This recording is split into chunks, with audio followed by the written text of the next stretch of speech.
Assalamualaikum warahmatullahi wabarakatuh. Perkenalkan, nama saya Siti Rena Zaulandari dengan NPM 1505-160890. Dalam video kali ini saya akan menjelaskan tentang transaksi swap. Berikut adalah penjelasannya. Pertama-tama, saya akan menjelaskan pengertian dari transaksi swap. Apa itu transaksi swap? Transaksi swap adalah transaksi pertukaran dua falas melalui pembelian tunai dengan penjualan kembali secara berjangka, atau penjualan tunai dengan pembelian kembali secara berjangka. Atau dapat diartikan juga sebagai pertukaran bunga atau dana dari satu mata uang lainnya yang terjadi dalam jangka waktu tertentu sepanjang berlakunya kontrak pinjaman atau swap kontrak. Swap kontrak adalah kesepakatan antara dua pihak atau perusahaan untuk saling mempertahankan arus kas di masa tertentu atau di masa yang akan datang. Kesepakatan ini ditentukan secara spesifik tanggal pembayaran tunai dan cara menghitung jumlah tunai yang akan saling dipertukarkan oleh masing-masing pihak yang bersangkutan. Tujuan transaksi swap yaitu untuk memenuhi kebutuhan akan mata uang lokal sekaligus pembayaran utang dalam mata uang asing. Penerima pinjaman akan membayarnya dalam mata uang asing dengan melakukan transaksi swap, sell, or buy. Dalam menghitung nilai pembayaran berdasarkan teknik currency swap, terdapat indikator yang mempengaruhinya, yaitu yang pertama jangka waktu kontrak, yang kedua kurs spot atau spot exchange rate, di mana kurs spot adalah nilai kurs mata uang asing terhadap mata uang domestik tertentu pada saat terjadi transaksi atau kurs nominal pada hari tersebut. Yang ketiga, tingkat bunga dalam negeri atau home interest rate. Dan yang keempat, tingkat bunga luar negeri atau foreign interest rate.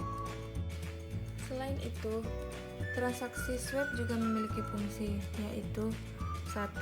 Sebagai modal investasi, umumnya adalah investasi jangka pendek. Yang kedua, sebagai cara lindung nilai dalam menghilangkan risiko.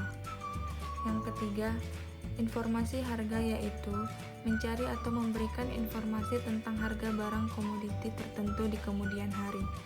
Yang keempat, spekulatif. Yang kelima, membuat fungsi manajemen produksi berjalan dengan baik dan efisien. Dan yang terakhir, untuk mencegah gejolak harga pasar yang ekstrim terhadap underlying asset. Langkah-langkah perhitungan swap kontrak terdiri atas 5 bagian, yaitu yang pertama penentuan spot rate.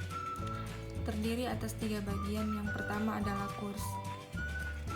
Secara sederhana, kurs adalah harga atau nilai satu mata uang dalam mata uang lain. Kurs biasanya ditetapkan oleh bank sentral suatu negara.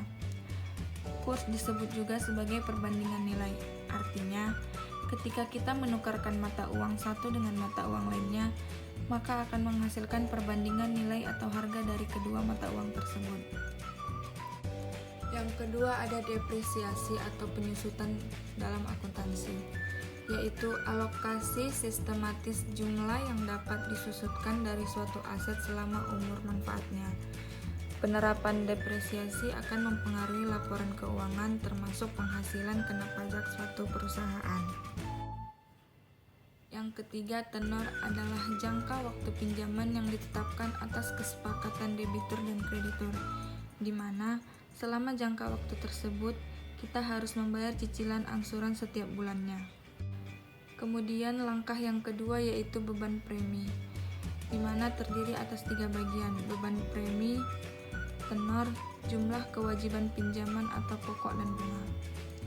Langkah yang ketiga, penentuan pengembalian pinjaman dengan premi.